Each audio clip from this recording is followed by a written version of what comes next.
Help! On the day before my grandchild's funeral, a faint voice came from somewhere. Huh? What? As I listened closely, it seemed to be coming from inside the coffin. Trembling with fear, I opened the lid of the coffin, and there was my 3-year-old granddaughter, who was supposed to have died from illness, tied up with chains. I couldn't comprehend what was happening. Grandma, you know. As unbelievable facts were told from my granddaughter's mouth, I was at a loss for words. Unforgivable. How could this happen? The anger welling up inside me exceeded my limits of patience. I lost my husband in an accident when I was 38. As a widow, I devoted all my energy to raising my son, Timothy, who was 13 at the time.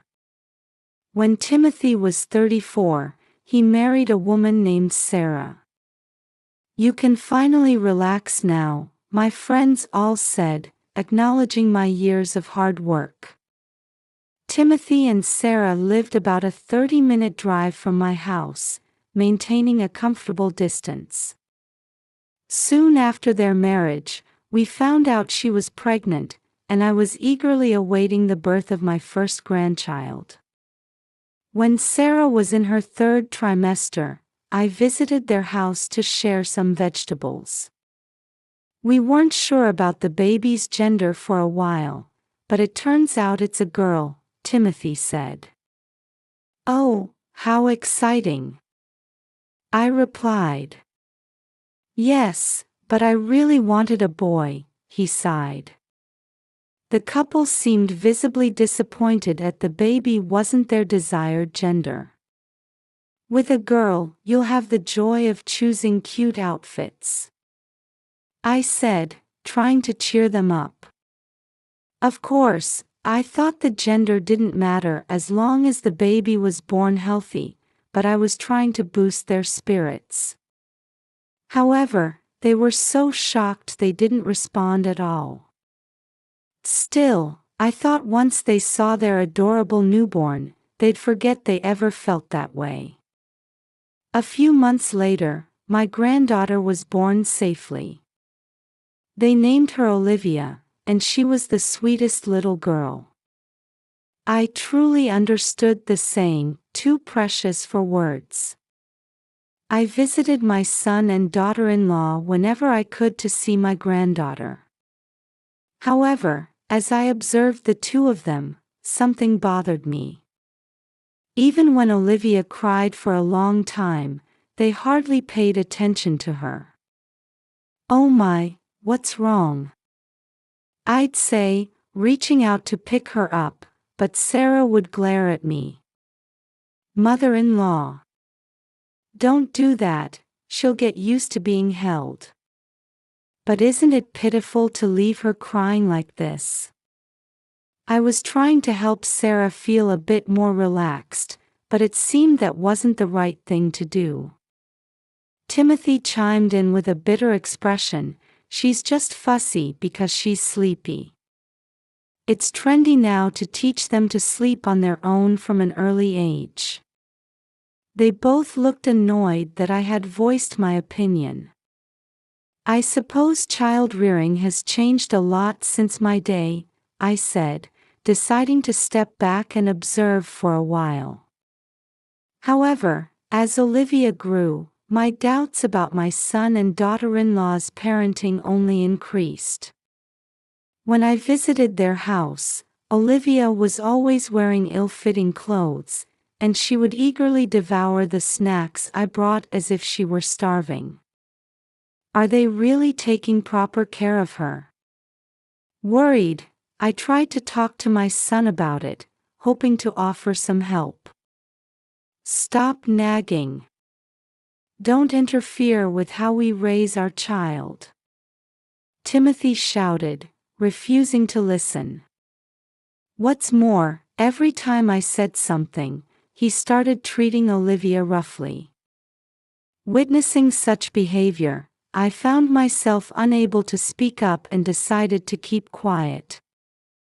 A little while later, around Olivia's 3rd birthday, Sarah became pregnant with their 2nd child. While I was babysitting Olivia during their prenatal checkup, they returned home overjoyed. They had found out their next child would be a boy. "Yes.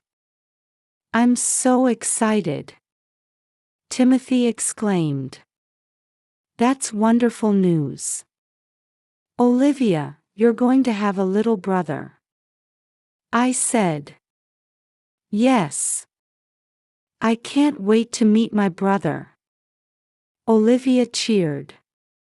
Seeing Timothy and Sarah's happiness and Olivia's joy, I felt relieved. Maybe they're slowly becoming a real family, I thought. However, my relief was short-lived. Around this time, Olivia started falling ill frequently. Several times, I'd receive a message from Timothy the day before a planned visit saying, "Tomorrow won't work." When I asked why, he'd say Olivia wasn't feeling well.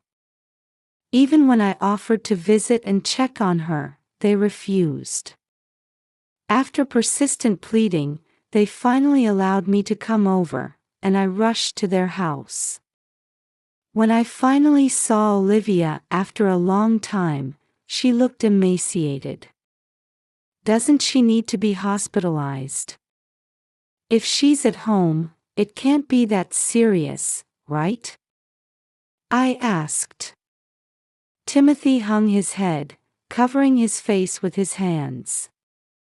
"We thought it would be better for her to spend her remaining time at home," he said, his voice trembling. Hearing my son speak like this, I knew something was terribly wrong. "What's her diagnosis? It must be quite serious, right?"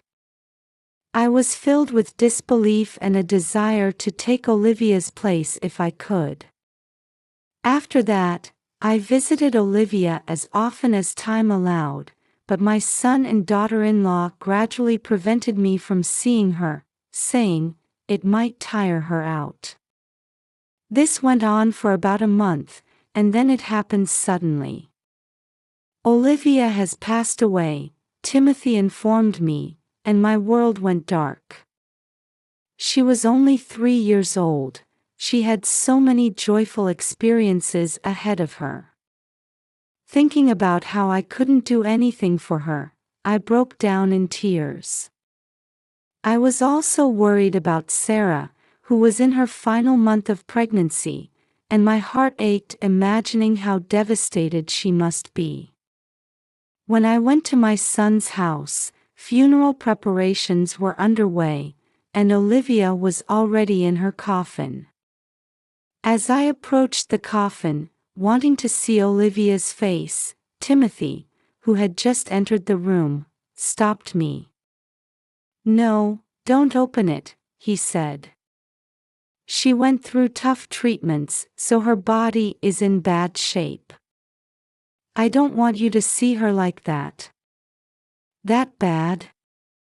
I imagined a truly horrific end, unable to even see Olivia's face.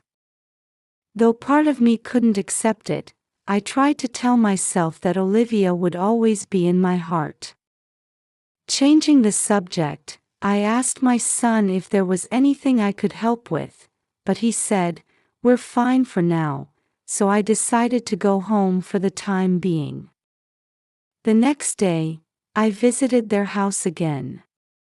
It was the day of the funeral, but strangely, no one else had arrived yet besides me. "Who else is coming?" I asked. "No one. We want to send her off quietly, just as family," Timothy replied.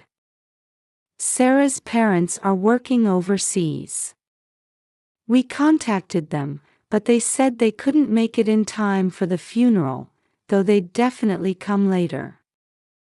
I understood it was sudden, and it might be difficult for them to return at such short notice.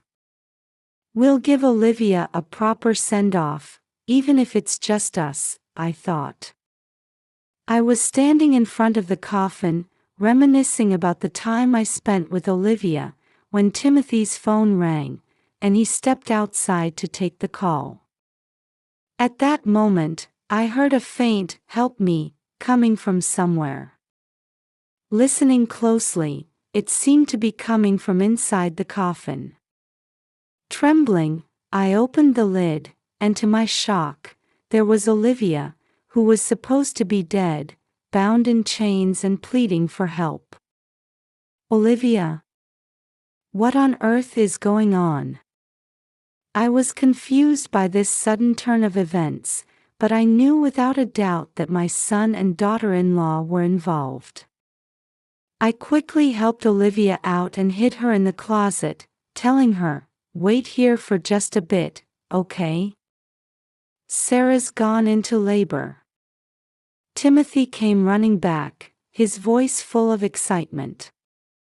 "I'm taking Sarah to the hospital now, so you should go home," he said, gathering his wife's belongings and tidying himself up. "What about Olivia's funeral?" I asked. "That's not important right now. The boy who's about to be born is what matters." He said this as if it were the most natural thing in the world, without even a change in his expression. "But it's sad to leave Olivia alone." "I'll stay here and keep watch," I suggested, feeling it would be more convenient to remain in the house. "Just because we're not here doesn't mean you can look inside the coffin." "It would make Olivia sad," Timothy warned, looking thoughtful for a moment before hurrying out of the room.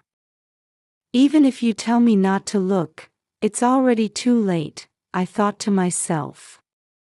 After confirming that Timothy and Sarah had left, I rushed to the closet where Olivia was waiting. "Olivia, it's all right now," I said, hugging her tightly. "I'm so glad you're alive." After that, I heard an unbelievable story from her. As I had suspected, Timothy and Sarah were indeed the culprits. I will never forgive them. Unable to contain my anger, I decided to punish them and began preparing to corner the two of them. The next day, I received a call from my son.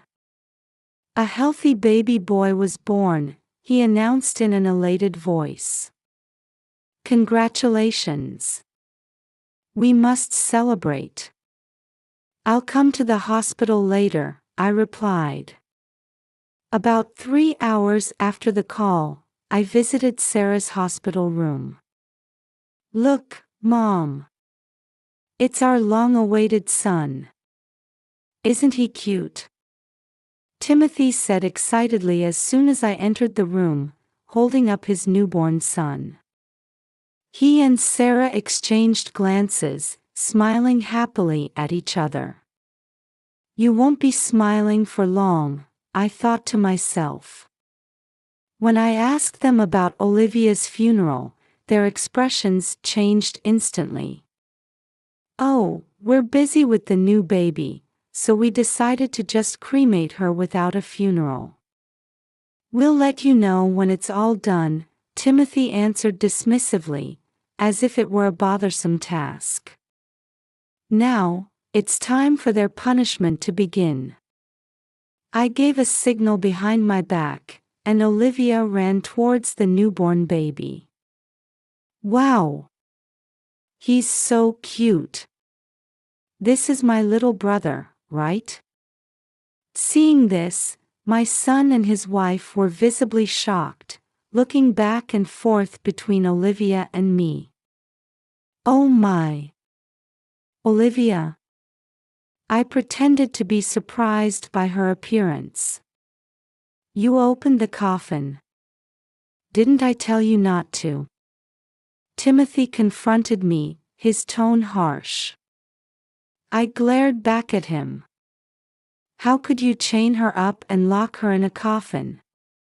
That's despicable. Huh? That's none of your business, is it? I explained how I discovered Olivia. When I opened the coffin lid, Olivia's mouth was covered with cloth, but it had slipped a bit, allowing her to call for help.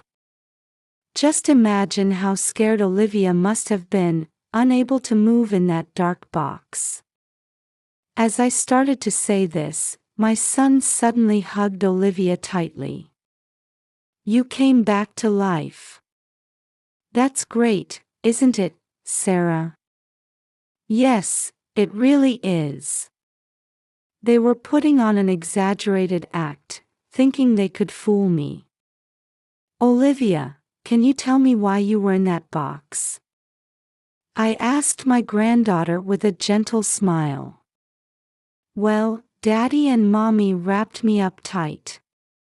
Then they said a devil was coming, so I had to wait there, Olivia explained, stumbling over her words but trying her best. She's saying this, but can you explain what it means? I asked. Timothy had lost his earlier bravado and became less talkative. Not wanting Olivia to see me corner her parents, I beckoned her and said, I need to have an important talk with your parents now. Can you wait in the hallway with my friend? Okay, I understand, she replied. I had asked a friend to come along and help me with this situation.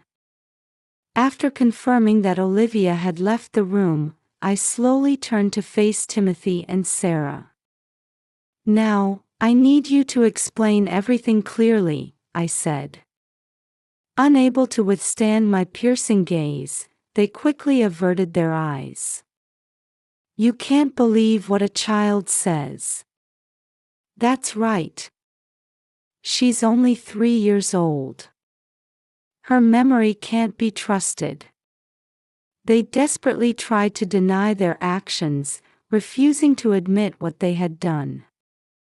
I took out a notebook from my bag and held it out to them. But what's written here is true, isn't it?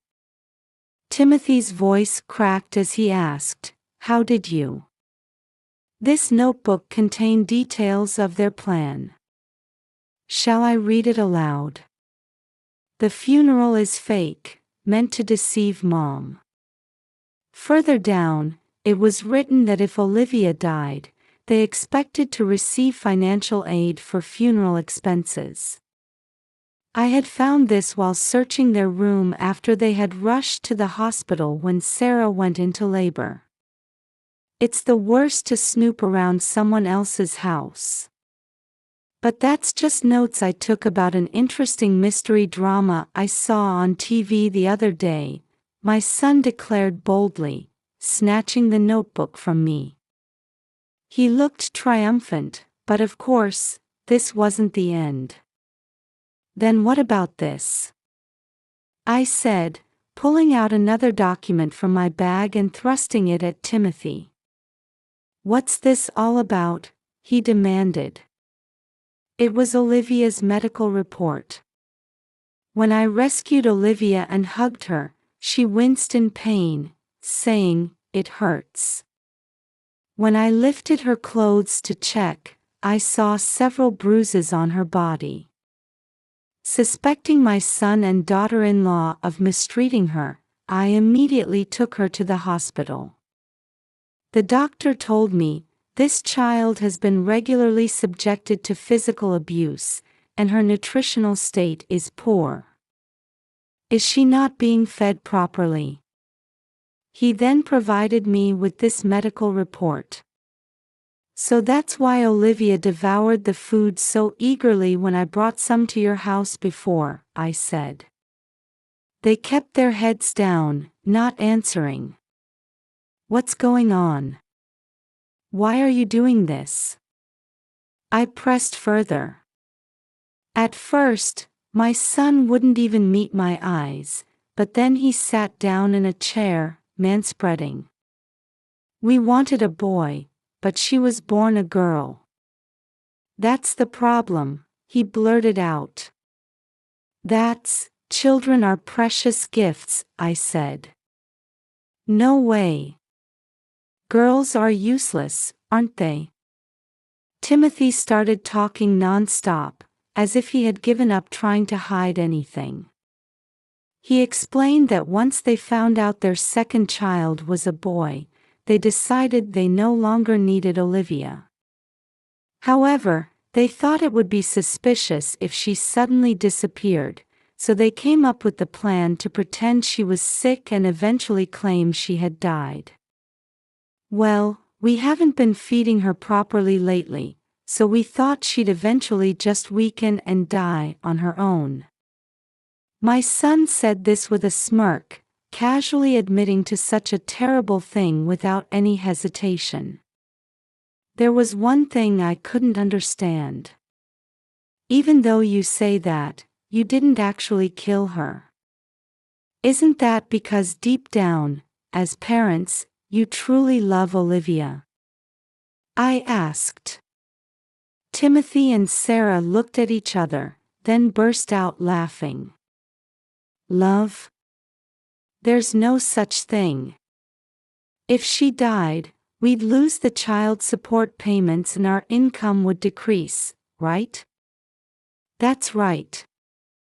The only one we want to love is this son, Sarah said, lovingly stroking the baby's head she was holding. At that moment, I realized my anger had reached its peak. If that's the case, there was no need to chain her up and put her in a coffin. I shouted, suppressing the urge to slap them both. However, my anger didn't seem to affect them at all. But that wouldn't create the right atmosphere, you know.